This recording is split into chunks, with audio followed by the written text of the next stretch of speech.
అయ్యో బ్లౌజ్ కి డిజైన్ పెట్టడం మర్చిపోయానే, కానీ ఏం పర్వాలేదు. ఇది బ్లౌజ్ స్టిచ్చింగ్ చేసేటప్పుడు ఆ వదిన నాకు ఫస్ట్ డిజైన్ పెట్టి కుట్టమని చెప్పింది అనమాట. కానీ నేను మర్చిపోయాను.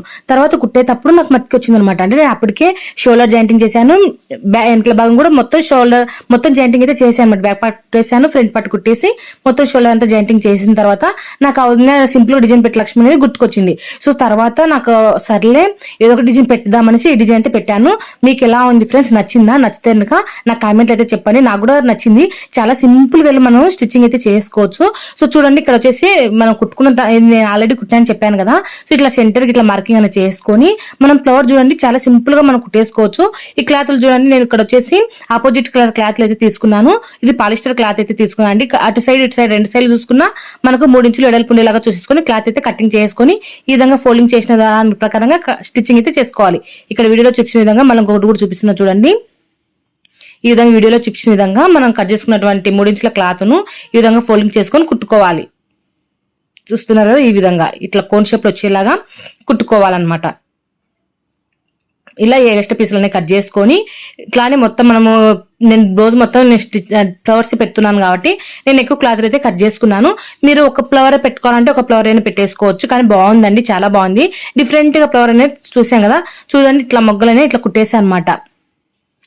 మనం ఒకసారి చూపిస్తా చూడండి. మనం ఆల్రెడీ కుట్టి పెట్టుకున్న ఈ మొగ్గను ఇట్లా కిందికి ఇట్లా ఫోల్డింగ్ ఇట్లా కిందికి ఇట్లా అనేస్తే మనకి ఇట్లా డైమండ్ షేప్ లో మొగ్గ అనేది వస్తుంది అనమాట.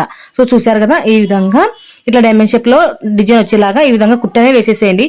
మీరు కుట్టు వేయకుండా మామూలు చేతి కుట్టేసుకోవచ్చు.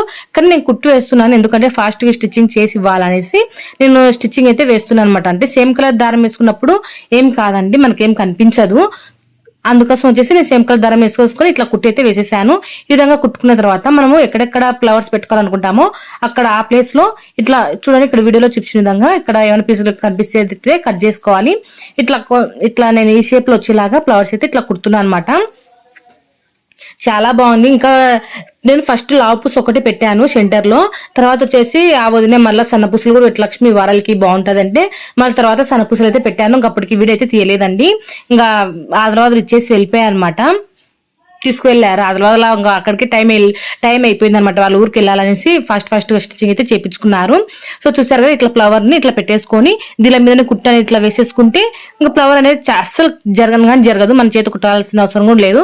సేమ్ కలర్ దారం పెట్టుకుంటే సరిపోతుంది అనమాట. దీని మీద స్టిచ్చింగ్ వేసేసుకుంటే సరిపోతుంది. సో చూసారు కదా, ఇట్లా సింపుల్ గా అయితే ఫ్లవర్స్ అయితే కుట్టేసుకోవచ్చు. ఇదే విధంగానే నెక్ మొత్తం ఇట్లా మనం ఎట్లా కావాలంటే అట్లా పెట్టేసుకోవచ్చు అనమాట. మనకు బ్యాక్ నెక్ కు ఫ్రంట్ నెక్ కు అలాగే హ్యాండ్స్ కూడా ఇదే డిజైన్ పెట్టేశాను. చూడండి, ఈ విధంగా ఇట్లా 3 అయితే పెట్టేశాను. తర్వాత వచ్చేసి మొత్తం అయితే ఇట్లా కుట్టేసామట. ఫైనల్ గా కుట్టిన తర్వాత ఇలా ఉంది, పుసి పెట్టిన తర్వాత ఇలా ఉంది. వీడియో నచ్చితే తప్పకుండా అయితే లైక్ చేయండి.